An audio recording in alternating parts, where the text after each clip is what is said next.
Kamis siang nanti, Mahkamah Konstitusi atau MK akan membacakan putusan permohonan perselisihan hasil pemilihan umum presiden dan wakil presiden atau yang dikenal dengan sengketa Pilpres.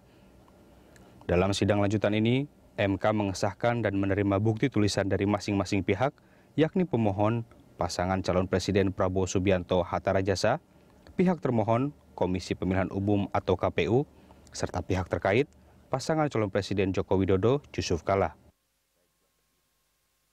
Selain pembacaan putusan MK terkait sengketa Pilpres, Dewan Kehormatan Penyelenggara Pemilu atau DKPP juga akan membacakan putusan terhadap gugatan dugaan pelanggaran kode etik oleh anggota penyelenggara pemilu. Harapannya, pembacaan dua putusan terkait sengketa Pilpres ini menjadi akhir dari semua kisruh yang terjadi sejak sebulan terakhir. Menjelang puncak sengketa Pilpres 2014, calon Presiden Prabowo Subianto selaku pemohon menyatakan masih ada jalan lain untuk mendapatkan keadilan dalam sengketa Pilpres. Prabowo bersama tim pemenangannya akan menuntut KPU melalui Pengadilan Tata Usaha Negara atau PTUN serta Mahkamah Agung. Kontestan Pilpres nomor urut 1 ini ingin membuktikan telah terjadi kecurangan dalam Pesta Demokrasi 2014. Bagaimana dampak putusan MK nanti siang terhadap ketatanegaraan kita?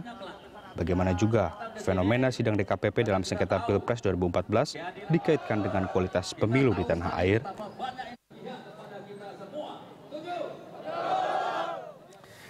Untuk menjawab pertanyaan seputar lanjutan, setelah putusan MK nanti siang sudah hadir dua narasumber di Studio Berita 1. Pertama ada ahli hukum tata negara Pak Bambang Eka Cahya serta Didik Supriyanto, Ketua Perkumpulan untuk Pemilu dan Demokrasi atau Perludem. Selamat pagi Bapak-Bapak, Bapak Didik, Pak Bambang.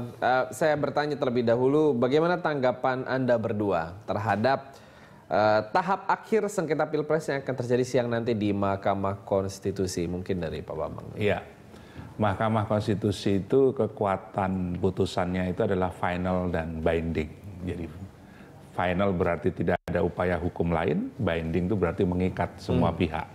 Artinya kemudian harusnya itu adalah langkah terakhir dari semua sengketa pemilu ini. Tidak ada lagi langkah sesudah itu gitu ya. Kalaupun ada, mungkin wilayahnya bukan lagi pemilu dalam arti penyelenggaraan pemilu, tapi mungkin wilayah politis ya, di luar itu, dan itu tentu tidak ada hubungannya dengan penyelenggaraan pemilu. Bisa misalnya ada rencana bikin pansus misalnya untuk pemilu, tapi itu urusan urusan politik di luar pemilu sebetulnya, dan pansus tidak bisa menggagalkan hasil pemilu. Nah ini yang penting. Atau mungkin tadi ada berita tentang rencana gugatan ke PT-UN.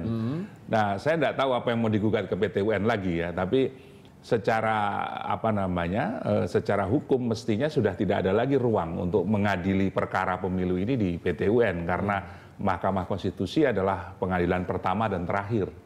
Tetapi kita belum tahu juga, saya ragu juga, mestinya PT-UN itu harusnya menjadi sebuah upaya hukum sebelum sampai ke Mahkamah Konstitusi. Tapi kalau sesudah ke Mahkamah Konstitusi masih ada upaya ke PT-UN, maka kita perlu lihat apa sebetulnya yang dipersoalkan gitu. Tapi saya ragu kalau persoalannya tentang pemilu mestinya sudah tidak ada ruang lagi. Oke, Pak Didik. Ya, MK tentu saja memang putusan terakhir ya, yang menyangkut hasil pemilu. Tapi memang di luar hasil pemilu itu bisa saja gitu. Jadi ibaratnya kan gini. Piala sudah di Jerman. Kalau ada pemain Jerman atau pelatih Jerman yang di kartu merah atau dipersoalkan ya silakan saja. Tapi Piala Jerman itu, yang Piala Dunia itu nggak bisa diotak-atik lagi. Itu ibaratnya seperti itu. Dengan demikian sebetulnya apa yang dilakukan oleh Prabowo dan timnya bisa saja mempersoalkan berbagai macam hal. Di DKPP misalnya itu menyangkut pelanggaran kode etik yang dilakukan oleh penyelenggara pemilu. Mungkin di PT-UN dia akan mempersoalkan beberapa peraturan putusan Bawaslu maupun KPU. Di MA akan mempersoalkan peraturan KPU, tetapi kan sudah lewat semua gitu. Jadi ya nggak apa-apa karena memang hak warga negara untuk menempuh keadilan dan jalur itu dibuka, karena pengadilan sendiri pun juga tidak bisa menolak kalau ada warga negara yang mengajukan gugatan. Soal hasilnya Ya, hasil pemilu itu ya MK yang mutusin. Udah apapun harus diterima, legowo atau nggak legowo, ikhlas atau nggak ikhlas, silahkan saja.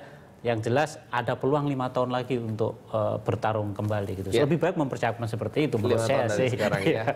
Saya mau mengajak Pak Didi dan juga Pak Bambang untuk melihat ke layar kaca berikut ini. Kita punya quote ya. Kutipan dari Prabowo Subianto, Capres nomor urut 1. Saya minta ibu-ibu jangan nangis. Perjuangan ini baru mulai. Ibu-ibu harus siap bikin dapur umum di mana-mana. Tanggapan Pak Didi? Ya bagus. Misalnya kalau dapur umum itu diperuntukkan untuk masyarakat ya, apalagi kalau di beberapa tempat kan memang kondisi kehidupan masyarakat kita kan agak sulit ya. Kalau disiapkan buat dapur umum nggak apa-apa, bagus-bagus saja. Daripada beli fast food ya, ya betul. dapur umum gitu. Oke, Pak Bambang gimana? Iya, ada kesan ada kesan akan ada mobilisasi besar-besaran begitu. Tapi saya kira tidak banyak gunanya ya, karena MK itu independen dan dia memutuskan.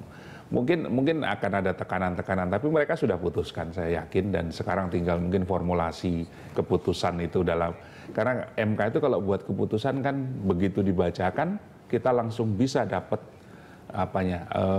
soft copy-nya download langsung bisa pada saat yang sama gitu. Saya yakin mereka tidak akan terpengaruh banyak dengan aktivitas seperti itu, tetapi itu tentu di wilayah sengketa pemilu.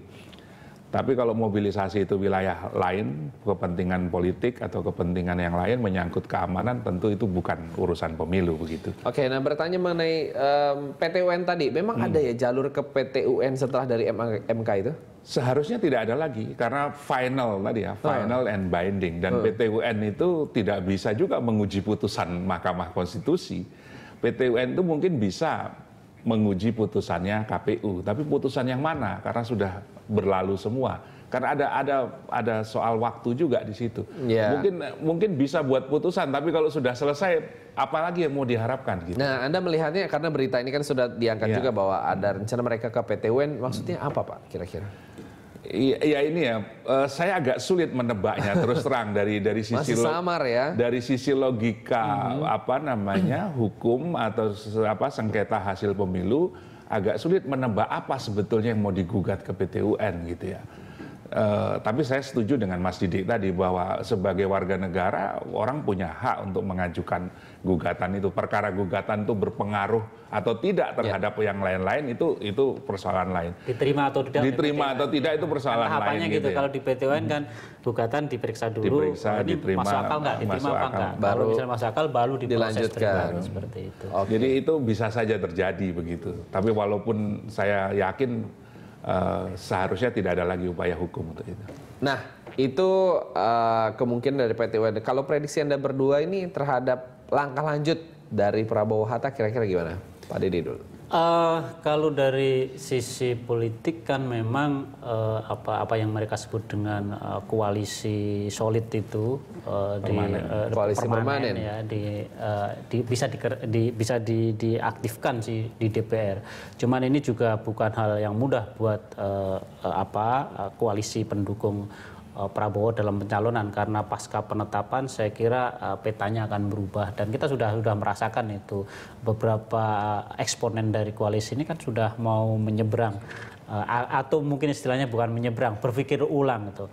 Ngapain ikut mati-matian membela sesuatu yang menurut mereka sudah nggak perlu dibela, dalam arti ini hasilnya sudah harus diterima, tinggal sekarang bagaimana kita memaksimalkan para anggota DPR hasil pemilu 2014, demikian presiden dan wakil presiden 2014.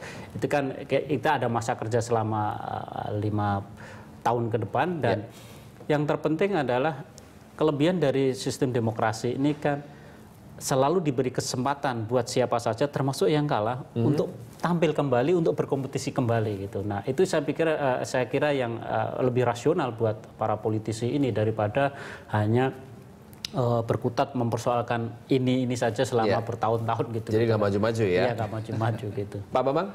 Kalau saya melihat begini, pertarungan pemilu sudah selesai, ya. Pertarungan medan pertempurannya akan bergeser ke politik. Cuma yang harus diperhatikan adalah ada kesalahan logika yang selama ini terjadi, bahwa sebetulnya tidak ada oposisi di dalam sistem kita ini ya. Mestinya yang terjadi adalah check and balances. DPR sebagai lembaga pengontrol pemerintah, mestinya begitu. Bukan ada oposisi di dalam DPR, lalu ada pemerintah. Jadi seolah-olah permainannya segitiga begitu ya. Ada oposisi, ada. Tapi kita memang sistem pemerintahan kita itu memang agak rancu antara presidensial dengan parlementer. Seolah-olah maka kelompok yang kalah ini akan membentuk koalisi permanen lalu beroposisi, katakanlah begitu di parlemen. Tapi itu juga logika yang keliru. Mestinya parlemen itu secara keseluruhan menjadi kontrol terhadap eksekutif. Nah, jadi fungsinya mestinya check and balances, kontrol dan mengimbangi kekuasaan eksekutif. Nah ini tapi itu sudah terlanjur ya, kita sudah terlanjur jauh soal itu, tidak juga diperbaiki kondisi ini, maka kemudian kalaupun mau dipermanenkan menjadi oposisi, saya kira juga menjadi bagus, karena pemerintahan itu juga harus ada yang ngontrol. Kalau tidak ada yang ngontrol, pemerintahan itu bisa semau gue, dan itu berbahaya untuk demokrasi kita. Nah ini saya kira hal yang mungkin harus dipikirkan ke depan, karena menjadi oposisi yang sehat pun itu sangat diperlukan oleh negara ini. Bukan berarti kalau tidak mendapatkan kekuasaan menjadi presiden lalu tidak ada peran, tidak begitu, tidak begitu. Ada fungsi yang sangat penting yang namanya oposisi, ngontrol pemerintah supaya pemerintah berjalan pada relnya begitu. Dan ini yang harusnya ke depan harus menjadi bagian dari strategi perjuangan politik begitu. Oke, nah berarti dengan adanya ke MK lalu juga ke PT UN rencananya seperti koalisi permanen, berarti kemungkinan besar apakah ini berhasil atau tidak berhasil? Nah, sebentar dulu kita lanjutkan untuk segmen berikutnya. Tetaplah bersama kami dalam Dialog Jurnal Pagi.